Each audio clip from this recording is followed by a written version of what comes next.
हिमाचल प्रदेश में बीते 8 सालों में जनता को केंद्र भाजपा का सहयोग मिला है और उसी सहयोग के चलते आज हिमाचल में एम्स की स्थापना हुई है।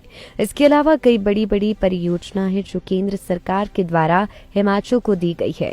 ऐसे में आने वाले लोकसभा चुनावों में भाजपा को एक बार फिर से जनता का साथ मिलेगा। ये बात ढालपुर पहुंची केंद्रीय राज्य मंत्री मीनाक्षी लेखी ने जिला कुल्लू भाजपा की बैठक को संबोधित करते हुए कही। केंद्रीय राज्य मंत्री मीनाक्षी लेखी ने कहा कि गलती से हिमाचल में कांग्रेस सरकार आ गई है, लेकिन कांग्रेस सरकार अभी तक जनता के हित के लिए कुछ भी नहीं कर पाई है। उन्होंने जो भी गारंटी की बात जनता से कही थी वह सिर्फ 5 साल तक पूरा नहीं कर पाएगी। मीनाक्षी लेखी का कहना है कि इस साल केंद्रीय बजट पूरे देश के लिए एक समावेशी बजट के रूप में पेश किया गया है, जिसका फायदा अंतिम श्रेणी तक बैठे हुए व्यक्ति तक पहुंचेगा।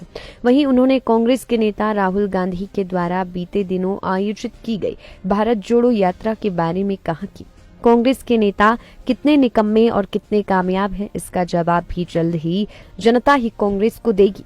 मुझे लगता है जिस भी वजह से कांग्रेस की सरकार प्रदेश में बन गई है, लेकिन जहां तक 2024 के चुनाव की बात है और लोकसभा चुनाव की बात है, मुझे बिल्कुल विश्वास है कि प्रदेश की जनता प्रधानमंत्री मोदी जी के हक में वोट करेगी और साथ ही प्रदेश की जनता को जितने लाभ मिले हैं इन 8 सालों में उन सब का ध्यान रखेगी। और ऐसी मेरी अपील भी है कि आप सब याद कर लें कि आयुष्मान भारत योजना जब नहीं थी तो सब परिवारों में क्या होता था।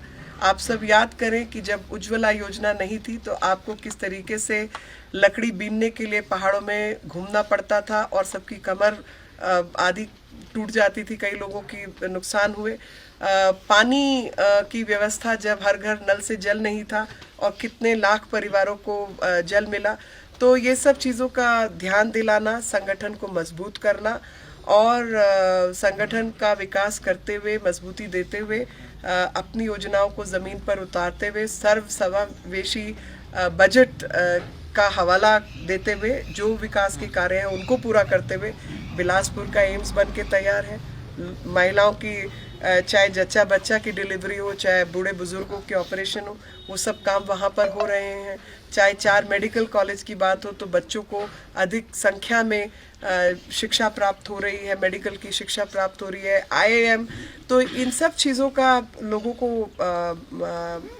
ध्यान दिलाना और संगठन को मजबूत करना, यही हमारी सोच रही है। देखिए, विपक्ष की कामयाबी और निकम्मापन जो है वो सामने आ जाएगा और देश की जनता जो है वो बहुत समझदार है और मुझे लगता है कि देश की जनता को इस बात का बिल्कुल ध्यान रहेगा कि चाहे वो 2014 का चुनाव था, उससे पहले लगातार किस तरीके से इन्होंने प्रधानमंत्री जी को झूठे मूठे आरोप लगाकर जो है बदनाम करने का प्रयास किया, चाहे 2019 का चुनाव था, उस समय पर भी इनकी यही हरकतें थी। अभी 24 नज़दीक आ रहा है और वो देश का बढ़ता हुआ रुतबा और प्रधानमंत्री जी के नेतृत्व से बौखलाए हुए हैं। तो इस तरीके की हरकतें जारी रहेंगी, लेकिन हम भी तैयार हैं इन हरकतों का जवाब देने के लिए और लोगों तक सही संदेश पहुंचाने के लिए। लाइव टाइम्स टीवी के लिए कुल्लू से मनीष ठाकुर की रिपोर्ट।